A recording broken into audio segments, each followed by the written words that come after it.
I have a quick question about when you were in college and a waiter, and then I'm going to step back a little bit back into Platteville.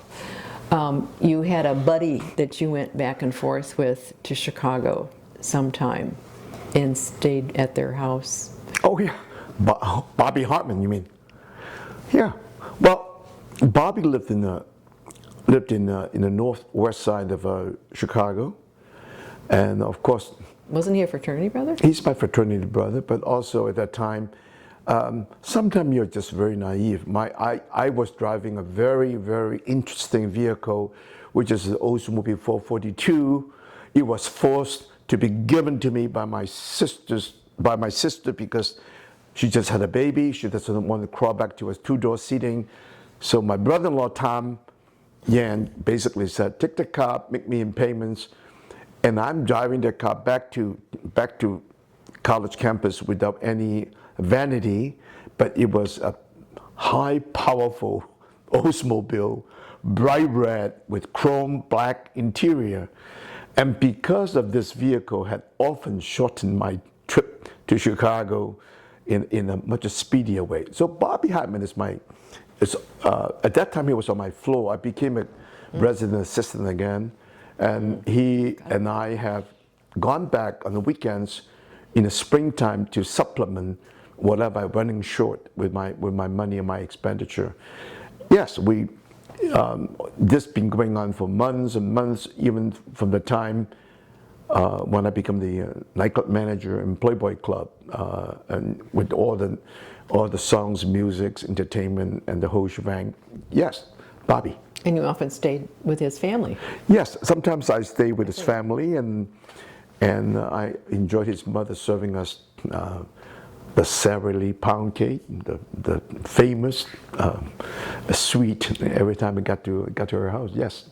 So I had another story in mind that you had mentioned when you were at college, and you had your fraternity pals, you had the soccer pals, and then you made friends other ways, and one of them were the Miaskas. Well, Miaskas were also on my floor at the same time with the Hartman. Tom and David. I felt extremely sad. That's part of I was invited to the farm, and nearby today in the region of Grand County where the school is located. My wife's Kathy Yu is also from Lancaster, but in the town where the Miaskas, we shared the farm. I never forgot. It's a pure city boys, country boys event, and they asked me would I like to join them to the farm, if I can help them work a little bit. His father will give me some kind of earning. I forgot, $10 a day or $15 a day. But I spent in the Army Navy surplus store a good Army jacket. He said, you'll be tough, you'll labor, and you cannot just wear ordinary shoes. So I bought a pair of work shoes, and this is Wisconsin, beautiful, bright yellow, knee-high boots. They call shit kicker. But I look at myself, wow, I said, I feel like Donald Duck. Yellow beak, yellow feet. So they took me to the house, beautiful, wonderful farm, mom, dad, sister, and a younger brother. We enjoyed our visit, and his father kept telling me, Paul, if I dig a hole from my house straight down, I think I will coming out in Peking. What do you think? I said, well, very likely so. So in the morning, we went down to the table. That's my first impression of the table. It's just 6-8 people. My God, I've never seen bread stack up to this level. And the gallons and gallons of milk and the gallon of unpasteurized milk in the stove, jam, jelly, ham, meat. The table was full. And here, me from São Paulo, I said, no, thank you. I just have a cup of coffee. Very gentlemanly, admiring my yellow duck feet, and also my new army jacket.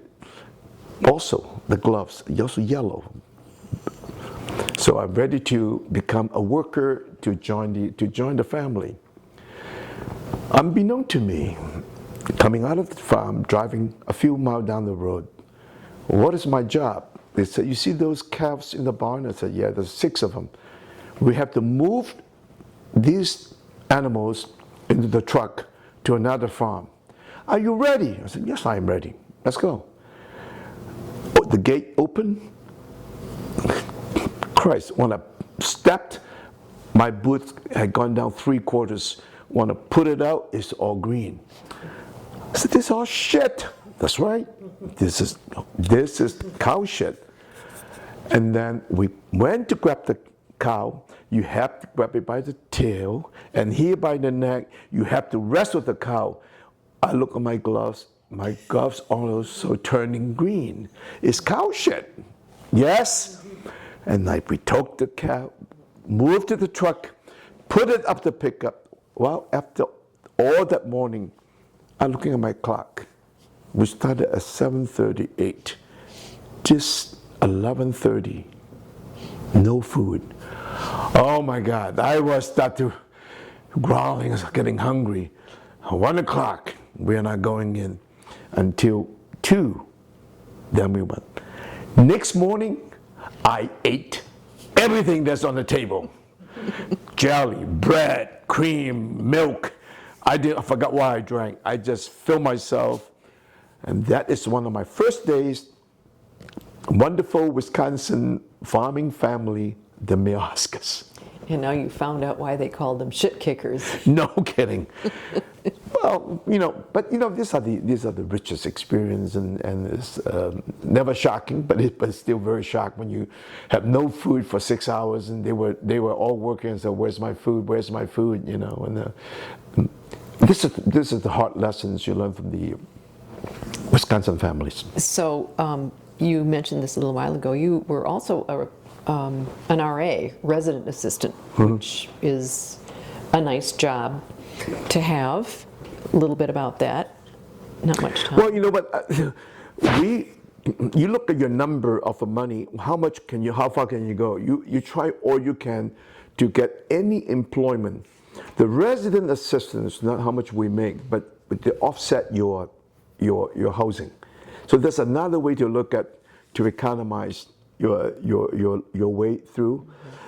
It's not really an accounting, but just your blocks and blocks. If I can get my housing taken care of as a residence. And food at the time, I believe. Yeah, right. The meal ticket was also partially part of the compensation for the job. Yes, yes.